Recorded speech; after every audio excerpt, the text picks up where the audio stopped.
Do you think someone with only a high school diploma like you can find another job? Miss Anderson said that, looking down on me. I calmly stated the facts. About that, actually, I'm about to become the head manager at your workplace. What? What do you mean? Ms. Anderson was shocked, but this was undeniably true. My aspiration to work in department stores stems from my experiences during my childhood. I was very close to my grandfather and was heavily influenced by him, as he was a department store manager himself. My name is Cody Green. I'm a 24-year-old working professional. By the way, I'm single and don't have a girlfriend. Currently, I work at a large department store. I started working there right after high school, so this is my 6th year in the workforce. When I tell people I work in a department store, some sees as an easy job, but it's not. Working in a department store actually requires a lot of skills. This could be said for most service industries, but dealing with difficult customers and unreasonable complaints is a daily occurrence. The more customers that visit, the more likely it is that problems will arise. To always provide excellent customer service, it's essential to continuously improve product knowledge and conversation skills. It's our duty to keep learning so that our customers can have a pleasant shopping experience. It's not just about selling products and being done with it. Above all, department store employees must always present themselves well, behave gracefully, and be the kind of people suitable for the store. Being a department store worker, which might seem glamorous at a glance, is actually quite challenging. There were times when I felt like giving up, but during those times, I would always think of my late grandfather. My grandfather passed away when I entered elementary school, but until then, he had always managed a department store inherited from his father in our local town. The department store my grandfather owned was not very large, perhaps because it was a family business. However, with the expertise he'd accumulated over the years, it was always bustling and beloved by the locals. With its glitzy displays and the constant stream of people, the department store always felt like a vibrant festival. Watching the delighted customers shopping would always make my young heart leap with joy. I loved the special atmosphere of the store, filled with my grandfather's touches. Whenever I had the chance, I asked to visit the department store. My grandfather, always in a sharp suit and efficiently managing his tasks, radiated a youthful energy despite his age. Even though he was the owner, he never acted arrogant. He always humbly went to the sales floor himself and took the lead in handling challenging tasks. Seeing his dedication, the other employees had a strong trust in him. The positive atmosphere in the department store was largely due to my grandfather's character. Things were usually peaceful, but one day, an incident occurred. A customer came forward, mentioning there was a shabbily dressed mother and child in the food court. Immediately, my grandfather and I headed to the food court on the first floor. There, a mother and child dressed in ragged clothes sat at a table, with complimentary drink in front of them. The pair consisted of a mother, who looked to be in her 30s, and a young son about the same age as me at that time. Even from a distance, it was clear that they were both exhausted. The other customers around were also a little rustled, with uneasy expressions. The mother must have sensed this too. She was looking down and blushing with embarrassment. One of the ladies whispered to my grandfather, "Could you please ask them to leave?" Upon hearing this, my grandfather slowly approached the two. Seeing him approach, the mother and son looked scared, probably thinking they'd be reprimanded for not ordering any food. But my grandfather, with a gentle voice meant to ease their tension, said to them, "I'm so sorry for the wait. You're here for the interview, right? The interview room is right this way. Please follow me." "Huh?" My grandfather said this, causing the mother to widen her eyes in surprise. Of course, it was the first time my grandfather met her, and there was no real interview scheduled. but he acted quickly to ensure the two of them wouldn't attract any more attention from curious onlookers. Leading them with a professional air, he guided them to the reception room, saying, "Right this way." Once in the reception room, he offered the mother and child drinks and a variety of snacks. Upon asking the mother her name, it was revealed that she was named Karen. And apparently, her son, named Taylor, was around my age. Taylor seemed quite hungry, his eyes shining at the sight of the snacks. Karen apologized profusely to my grandfather. "I'm so sorry for coming to the department store looking like this. We've startled other customers and caused a nuisance." Despite her disheveled appearance, Karen's demeanor and way of speaking were surprisingly refined. Both my grandfather and I were taken aback. Taylor also began to eat the snacks neatly after saying thank you. This parent and child seemed to have proper manners and social skills. "It's no trouble at all, but if you don't mind sharing, is there something difficult going on?" "Well, my husband was abusive, and I managed to escape with my child. Daddy was really scary." "That sounds tough," I said to Taylor, feeling sympathetic even at his young age. "At first, we stayed in hotels to avoid sleeping outside, but we ran out of money, and that's why we were in the food court. I'm truly sorry. There's no need to apologize so much. We've had folks like you come into this department store before. In fact, I have some pamphlets from social services. Would you like some information?" Seeing this, my grandfather handed her a brochure. Karen thanked my grandfather multiple times. "Thank you. I never knew there were shelters for women suffering from domestic violence. I think we'll seek help from them first." As Karen prepared to leave with Taylor, then my grandfather said, "Thank you so much for coming. And by the way, Karen, you passed the test." "Huh? What are you talking about?" My grandfather, with a smile, explained. "I'm talking about a job interview. If you're willing, I'd like to formally hire you as a full-time employee here." "Me, a full-time employee?" "Yes. In speaking with you, I see that you have a good interpersonal skill set. This department store also provides you with a uniform and a daycare service for your children. We would very much like to work with you." Tears filled Karen's eyes at my grandfather's words. She kept saying, "Thank you," with a voice thick with emotion. Even now, 20 years later, that moment remains vivid in my mind. I aspired to be just like my grandfather, a man full of integrity and justice, in that moment. Good morning. From that day on, Karen began working as a full-time employee at the department store. Though she looked worn out when we first met, once she applied some makeup and wore the store uniform, she looked entirely different. Karen turned out to be a stunningly beautiful woman. Her polished demeanor meant she quickly fit into her new role. Customers praised her for her pleasant customer service. With a stable salary, Karen's life began to stabilize. While she worked, Taylor spent his time in the daycare. I often played with him there. "Hey, Taylor, I'm sorry it's just hand-me-downs, but I'm giving you some clothes." Saying that, I gave my clothes to Taylor. I knew Taylor's family was still struggling financially, so I wanted to help out. My mom had suggested it. In reality, not only were there hand-me-downs, but also brand new clothes, but I kept that a secret from Taylor and his family. "Thanks a lot. My mom was saying we don't have many clothes, so this helps a lot." Taylor thanked me with a smile on his face.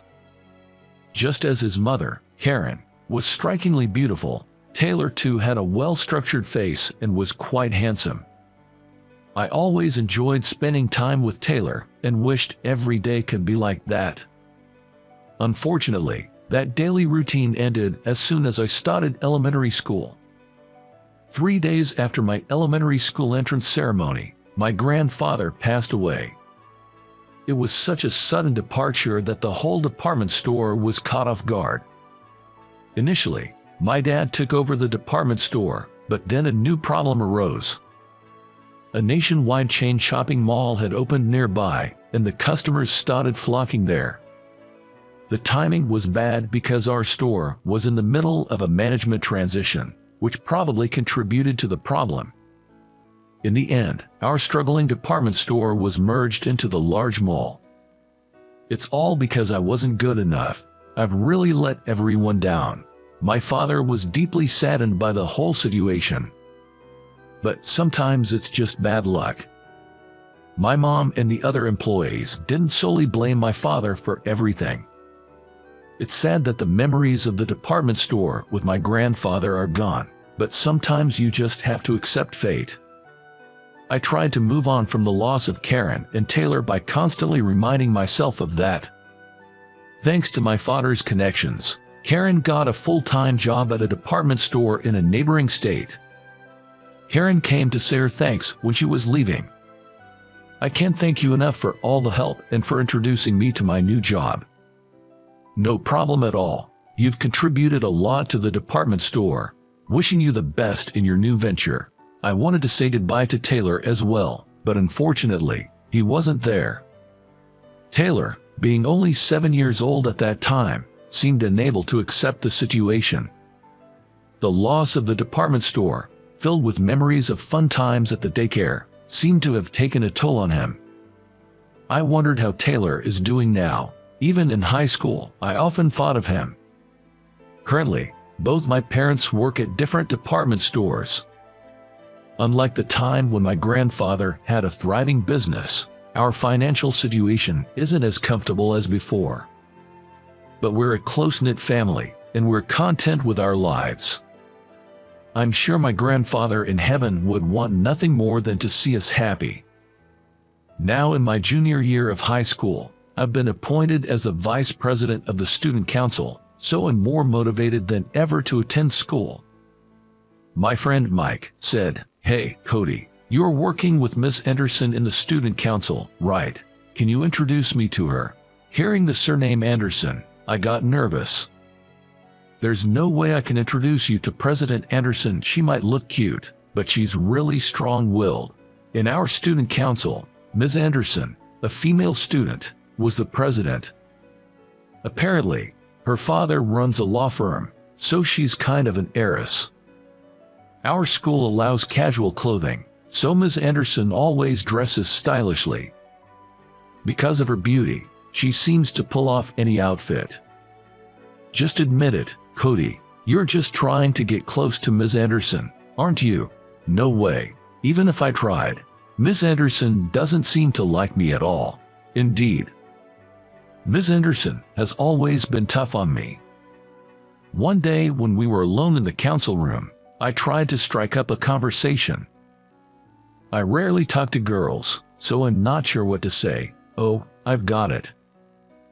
You have a great sense of fashion, don't you? Huh? You are always so stylish, and the other girls think you're fantastic. Are you saying I try too hard? No, I didn't mean it like that. With anger evident on her beautiful face, Ms. Anderson shot me a sharp glare. Whatever I choose to wear, it's none of your business. With that, Ms. Anderson swiftly turned away and went back to her work. It's tough when you try to give a compliment, and it gets misconstrued like that. I didn't know how to respond. I just felt out of place and continued working in silence. With that, Ms. Anderson swiftly turned away and went back to her work.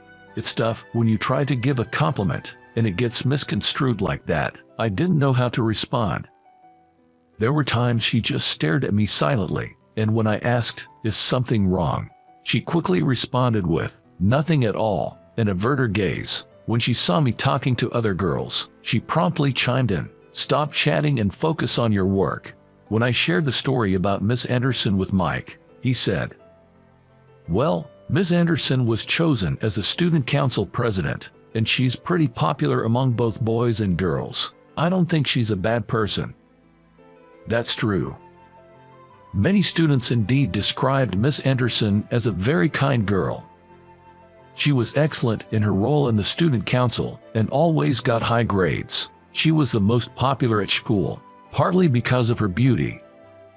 I wished I could have gotten closer to Ms. Anderson, but unfortunately, In the year we spent together on the student council, the distance between us never seemed to close. When discussing our future plans in high school, I told my teacher I planned to work at a department store. Given my grades, the teacher suggested college, but due to financial constraints, I stuck to my decision. Because my high school was a preparatory school, I was the only student among my classmates who had graduated from high school and entered the workforce. I had this vague feeling that I probably wouldn't see my high school buddies again after this. Yep. Including Ms. Anderson. Let's take a graduation photo together. On graduation day, a lot of girls gathered around Ms. Anderson, and they all took a commemorative photo together. It was the first time I saw Ms. Anderson, who usually appeared reserved, laughing so openly and cheerfully. For some reason, my heart raced. While I often said I wasn't comfortable around Ms. Anderson, I might have had a soft spot for her. I'm not saying I wanted to date her, but I do wish we could have had better conversations. With that thought, I left the school building. 6 years after graduation, just when the sweet and bitter memories of youth were fading, I received an invitation for a reunion. The invite was for our entire grade to have a reunion at a fancy hotel. Looking at the invitation, I was surprised to see that Ms. Anderson was one of the organizers. Considering she was a beauty and came from a well-to-do family, I thought she must have gotten married by now, but her last name hasn't changed, and it seems she's still single. It's not like I'm going for Ms. Anderson, but I decided to attend the reunion anyway. And then came the day of the reunion. Heading to the hotel, there were far more attendees than I expected. Upon entering, I received a sheet listing all the participants from one of the organizers. The sheet had sections for current status, a message to your high school self, current occupation, and we could learn about everyone's recent life. Come to think of it, this questionnaire was in the invitation. I heard that it was Ms. Anderson's idea to have this survey and to distribute these sheets on the day. I was impressed by her ingenuity. Today, Ms. Anderson was naturally the center of attention, surrounded by many of our classmates and chatting happily. She looked even more stunning than before, elegantly dressed. "Wow, you work at that prestigious department store. Oh, it's not a big deal," she replied with a smile when asked about her current job, but in reality, getting a permanent position at that renowned department store is quite selective. Given its long-standing reputation, one needs to have decent academic achievements and communication skills, and looks and demeanor suitable for the store's ambience are also important. Considering Miss Anderson graduated from an elite college and her appearance and manners exude elegance, she probably was deemed fit for the store and was offered the position. While I was enjoying conversations with old classmates, I occasionally stole glances at Miss Anderson without her noticing. Though we were both in the student council, I hesitated to approach her. I figured she probably didn't want to mingle with someone like me. But to my surprise, Miss Anderson approached me. I was taken aback, but she said with a straight face, "Cody, long time no see. You left the current occupation section on the questionnaire blank. Are you currently unemployed?" I hadn't expected that topic and replied a bit sheepishly, "Well, sorry, I'm changing jobs soon, so I left it blank intentionally." "Do you think you, with just a high school diploma, can find another job?" Ms. Anderson remarked with a hint of condescension. I calmly responded with the facts. "Actually, I'm about to become a manager at your department store." What do you mean?" she asked in shock. That was the undeniable truth. I was about to leave my current job to become a manager at the same prestigious store where Ms. Anderson works. Thanks to decent performance at my current job, and also leveraging connections from my late grandfather, the store owner offered me a position. "So, you mean, you'll be my boss?" she asked incredulously. "Yeah, that's the gist of it." "You're kidding." I was on guard, thinking that she might say something, but with a stunned look, she was quite subdued for the rest of the reunion. I was puzzled by her attitude, but later, I was officially appointed as a manager at the well-established department store and started working. Being a manager was tough at times, but it was more fulfilling, and I was blessed with competent and reliable subordinates. I enjoyed working in a privileged environment, but Ms. Anderson always seemed distant and intimidating towards me. Cody, I don't understand this part. In contrast to Ms. Anderson, a new female employee named Lily was actively speaking to me. She also had a different charm from Ms. Anderson, and she was a very cute and glamorous woman. In addition, she had a friendly personality, and many male employees admired Lily. I thought she was a friendly and wonderful woman, but for some reason, I didn't feel any romantic feelings for her. Oh, you can do it like this. Still, I was glad to have such active communication. I believed that proper collaboration would make the atmosphere in the company even better. But for some reason, whenever I was talking to Lily, Ms. Anderson jumped in right away. Hey, Lily, if you don't understand something, ask me or others. Yikes, Ms. Anderson. What's with the yikes? Manager has more important work to do. Come to think of it, this kind of thing happened in high school too. When I talked to another girl while working for the student council, Ms. Anderson would say work. I wonder if I look like I'm slacking off in her eyes. I gently quieted her. Ms. Anderson, well, I think I need to understand what pots the new employees find difficult to understand as a manager, so if I'm really busy, I'll ask another employee, so you don't have to worry about me that much. I intended to convey it in a gentle tone, but she didn't seem to like it. You're being all sweet to female employees. That's sexual harassment. She left after saying that. What's with her attitude?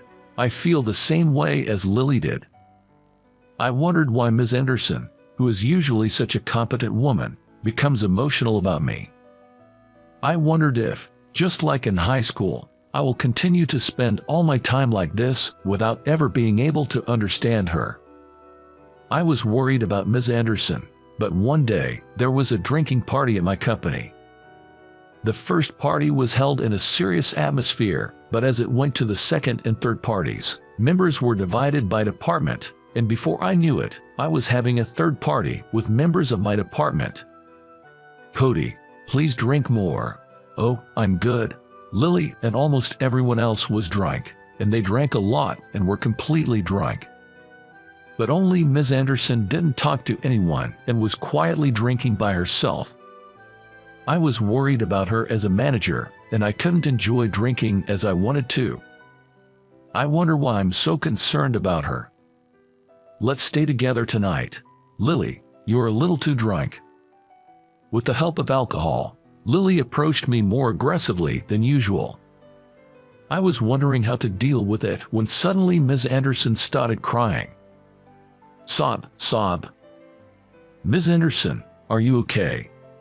What is it? The other members, including Lily, didn't seem to notice that Ms. Anderson was crying because they were drunk.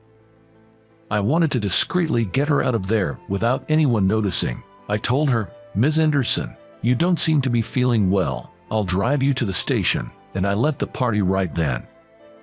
Everyone was already drunk, so when the two of us disappeared, nobody seemed to notice or care.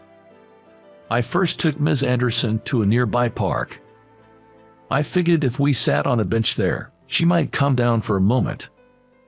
After handing her a bottle of water I bought, she took a sip and appeared a bit calmer. Ms. Anderson, what's wrong? Did something happen? As I asked this, she looked at me, her eyes filled with tears.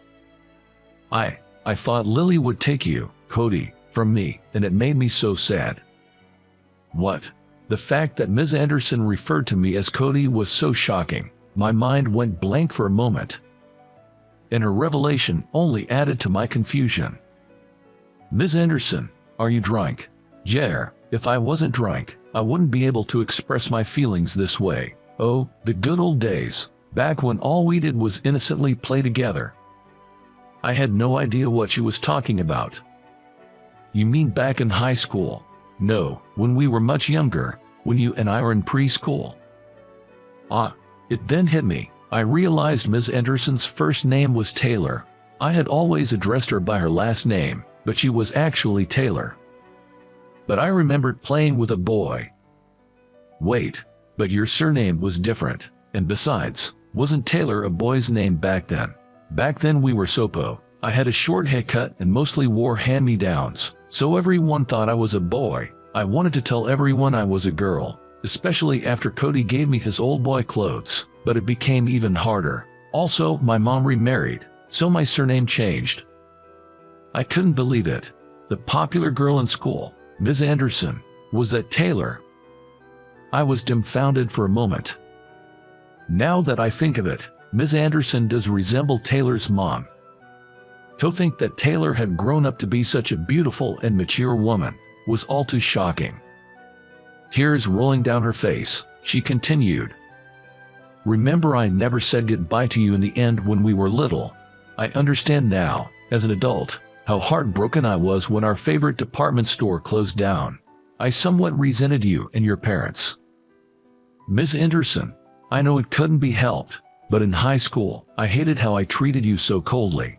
I wanted to come forward and say it's me, Taylor, but I didn't want you to see my weak side from back then. So, I dressed up and focused on my appearance. Now that we work together again, I still can't be honest with my feelings. It's pathetic, and that's why I broke down. I'm truly sorry. Taylor. For the first time in ages, I called her by that name. She looked surprised for a moment. I missed the department store owned by my grandpa too, but our friendship is forever, and the memories will always be with us. Nothing has changed between us. We can always start anew. Cody. Taylor called out my name and clung to me. As I embraced her, I realized just how much she'd struggled and suffered from her insecurities. That's what I wanted to cherish her, scars and all. I guess I was drawn to her because she was Taylor. From that day, we started dating and also built a great working relationship. I want to become a wonderful department store manager, just like your grandpa. Seeing Taylor say that with a smile, she truly shined. It must have been my grandpa's kindness that brought us back together.